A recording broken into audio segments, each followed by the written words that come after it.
Who handed over Nigeria to the Fulani? Someone said Fulani is Yoruba's #1 enemy and that the British handed over Nigeria to them. This is not the truth. The British did not hand over Nigeria to the Fulani. Parliamentary elections were held in Nigeria on the 12th of December 1959.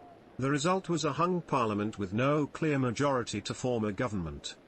Zik's National Council of Nigeria and Cameroons, NCNC, came first with 2,594,577 votes to get 81 seats.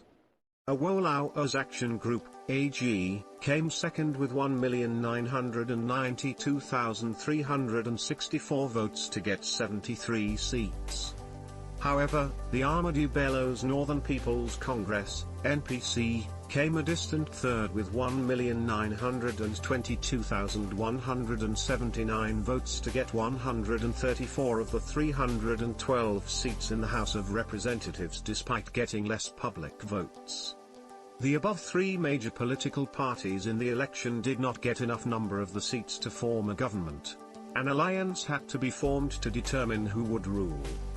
It was a no-brainer that Zik's NCNC and Awolowo's Action Group should make a coalition government as they came first and second respectively. Awolowo then humbled himself and volunteered to be a deputy prime minister or finance minister in a coalition government with Zik as the prime minister. This was because the Zik's NCNC party had more public votes and seats than the Awolowo's Action Group. Zik invited Awolowo's team to Asaba, the gateway between the Yoruba's western region and the Igbo's eastern region, to hold coalition talks. The talks were a clever ruse to keep Action Group's hopes high, so that Action Group would be kept distracted from meeting with other minor parties for talks, including Northern Elements Progressive Union with 8 seats, Mobile Grand Alliance with 6 seats, Igala Union with 4 seats, Independence Candidates with 4 seats, Igbo Tribal Union with 4 seats and the Niger Delta Congress with 1 seat. Whilst the Action Group team was waiting in Asaba for a meeting with the NCNC, they read in the news that Zik and the NCNC had gone up north and clinched the deal with Ahmadu Bello on forming a coalition government with the NPC. Tafawa Balewa, a Fulani, would be the Prime Minister of Nigeria while Zik would be the figurehead Governor-General. Even Nkrumah of Ghana was shocked. He asked Zik why, having spent so much energy fighting for colonial emancipation and then settling for a toothless bulldog role when Nigeria needed him the most. Zik wrote in his autobiography why he did not form a coalition government with Awolowo.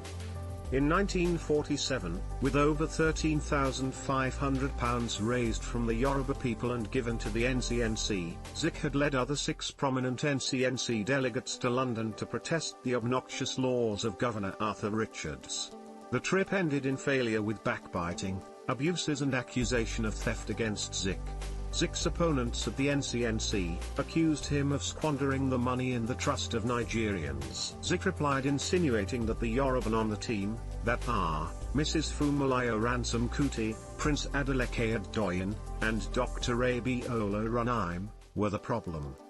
There erupted a heated and prolonged press war between Zik's political reminiscence in his West African pilot and H.O. Davis' political panorama in the daily service. This led to Igbo in Lagos rushing to buy machetes in large numbers, thinking a tribal war was imminent. The governor and his general secretary, Hugh Foote, quickly called Zik and H.O. Davis to order at the government house. Zik went away with the resolve that the Yoruba must not be allowed to rule over others in Nigeria.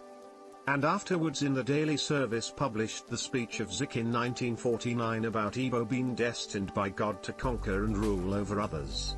This, among others, will explain why Zik rejected Awolowo's offer of a coalition government in 1959 and instead worked with the Fulani. The Fulani had been reading Zik and the Igbo through the lens of his 1949 speech ever since.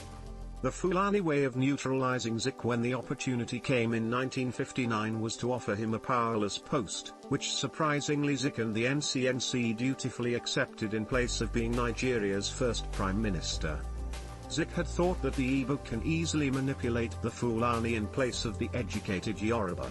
He thus manipulated Balewa to arrest Awolowo in 1962 and to have him jailed for 10 years in 1963. Zik also manipulated Balewa to remove from the western region the Edo, Urhobo, Itsekiri and western Ijaw that account for 70% of the oil wealth in Nigeria and created for them the Midwest region. Zik's hatred for the Yoruba gave the Fulani the impetus to rule over others in Nigeria. The Igbo coup plotters tried to undo Zik's mistake in 1966. And unfortunately, they killed other ethnic group leaders and left theirs, which resulted in the civil war. Britain did not really hand over Nigeria to the Fulani. Nigeria was given over to the Fulani by the Igbo. However, to hold on to power in Nigeria, the Fulani enlisted the backing of the self-serving career politicians in England. Not many Igbo, especially the young ones, know this narrative. I don't think the Yoruba, even their elders, remember this. Has the leopard changed its spots? No. The Igbo people have always voted for the Fulani since 1959 and continue to do so. Thanks for listening.